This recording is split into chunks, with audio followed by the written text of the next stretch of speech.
Our next presentation tonight, we're going to look at injustice in another way. Injustice can come in many different forms, and not just racial injustice. For pretty much the entire history of the world, women have been treated as second-class citizens. Historically speaking, it's only really been recently when women have had even basic rights, property ownership, voting, things along this area. And this, and this is just recently has been even in our country. Certain parts of the world today, women still don't have some of these basic rights. One area where women have always struggled is in inequalities when it comes to education. Again, only recently in the history of the world have women been allowed to have an education. And in post-grad work, it has been usually practically even unheard of, again, until recent times. Most women in America who were educated, their education was regulated to the women's colleges, like the Seven Sisters or our own OCW here.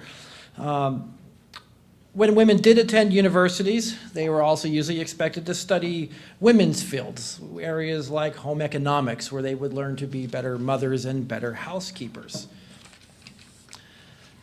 This inequality, yet, I say, some women, though, refused to be satisfied with this and fought against it.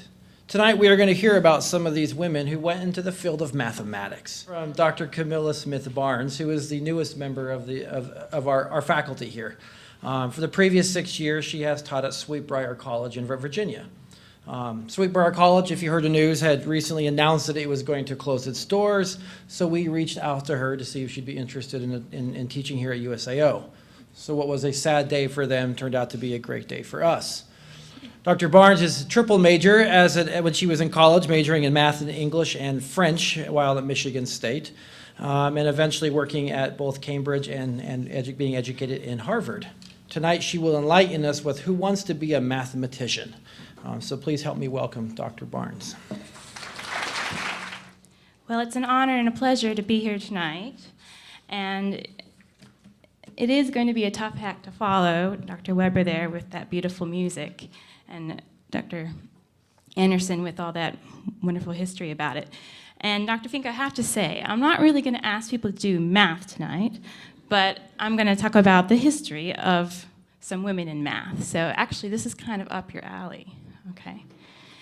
Anyway, so we're going to have some fun tonight on a mini game show of some sort called Who Wants to Be a Mathematician?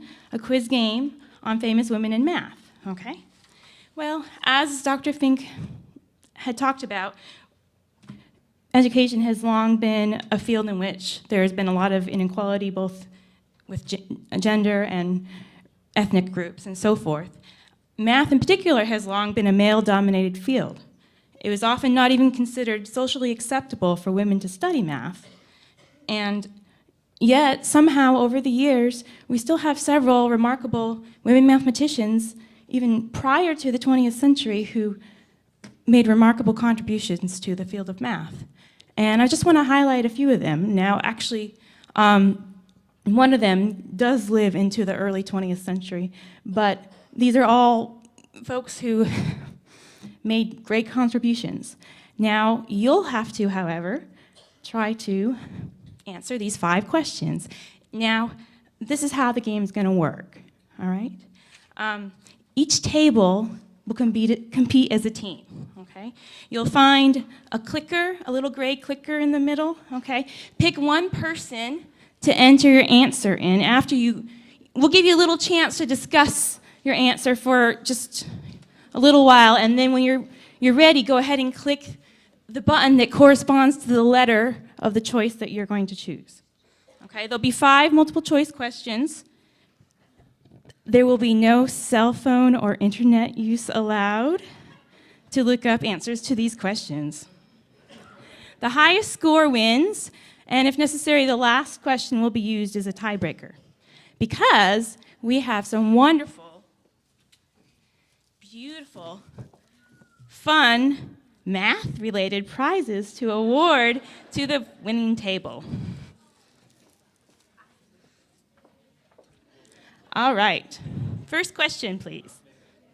The first known female mathematician, Hypatia of Alexandria, is recognized most for her work in which area of math? A, trigonometry.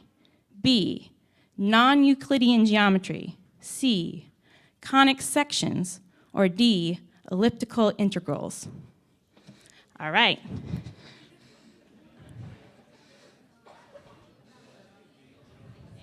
So the correct answer is C, conic sections. Okay, so Hypatia edited and expanded a commentary on the conics, which was a work by Apollonius. She helped to show that parabolas, hyperbolas, and ellipses are cross-sections of cones cut by a plane. Unfortunately, Hypatia had an untimely end. She was murdered by a mob during a religious feud. So we missed out on some math she could have contributed. Next question, please. Sophie Germain had to masquerade as a man in order to communicate her discoveries in math. What was her pseudonym? A, Antoine Auguste Leblanc. B, Nicolas Bourbaki. C, Georges Sand. Or D, Voltaire. All right. Well, these 4 pseudonyms were actually that of real people, all of them French intellectuals, but the correct answer is A, Antoine Auguste Leblanc, who was actually a real person as well, okay? He used to be a former student of the mathematician Lagrange. But Sophie, after studying math in secret against the wishes of her parents, she had to hide in bed with candles and so forth. This is during the French Revolution, by the way. Sophie borrowed Monsieur Leblanc's name in order to write letters about her work to the prominent mathematicians Gauss and Legendre, who continued to respect her and collaborate with her even after they eventually discovered her true identity. In particular, Sophie made important progress on proving Fermat's last theorem, which is a very famous piece of mathematics. Next question, please. Who was the first woman to earn a doctorate in mathematics? Here's a hint, it wasn't me. A, Maria Gaetana Agnesi. B, Sofia Kovalevskaya. C, Émilie du Châtelet. Or D, Mary Cartwright.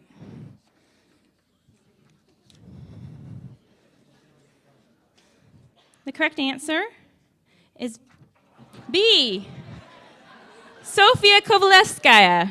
In 1874, she earned her PhD from the University of Göttingen in Germany. Women weren't allowed to attend university classes at the time, however.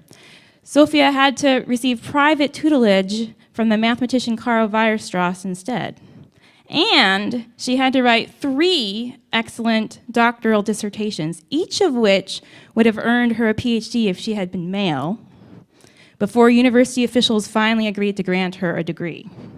She is known in particular for her work in partial differential equations, which was the subject of one of her 3 doctoral theses. Next question, please.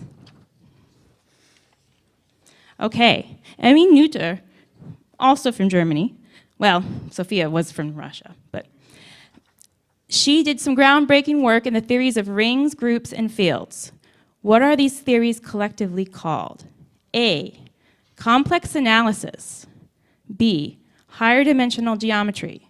C, calculus of structures. Or D, abstract algebra.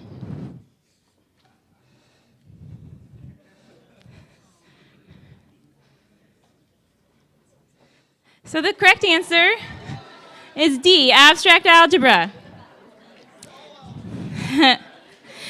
Well, rings, groups, and fields generalize arithmetic, that is regular, and classical algebra. Their study is termed abstract algebra or sometimes modern algebra. Special mathematical structures called Noetherian rings are named after Emmy in honor of her major contributions to the subject. A German Jew, she had to flee Nazi Germany in 1933. She spent her last couple of years in the US at Bryn Mawr College. Last question, please.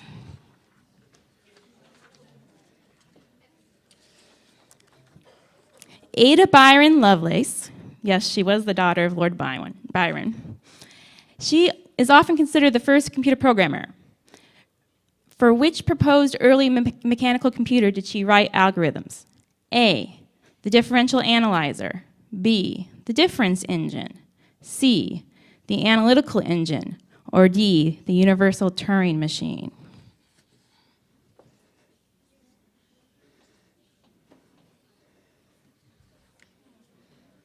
And the answer is C, the analytical engine. All right. Well, in the 19th century, it was very expensive to produce the special parts required by Charles Babbage's design for his analytical engine. He was actually also the person who had designed and produced the difference engine, which was a predecessor. Not quite as well. No, because the question is asking about Ada Lovelace. Okay.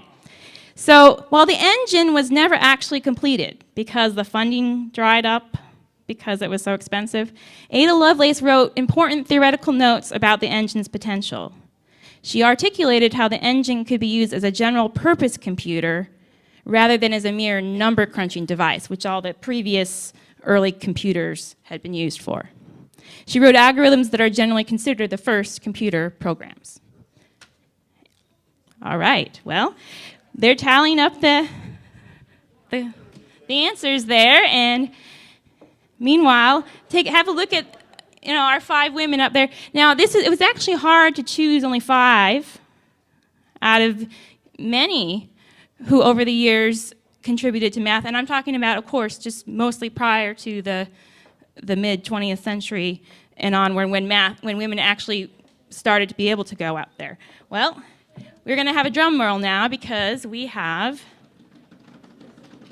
in this envelope the winner, and it is table number 9.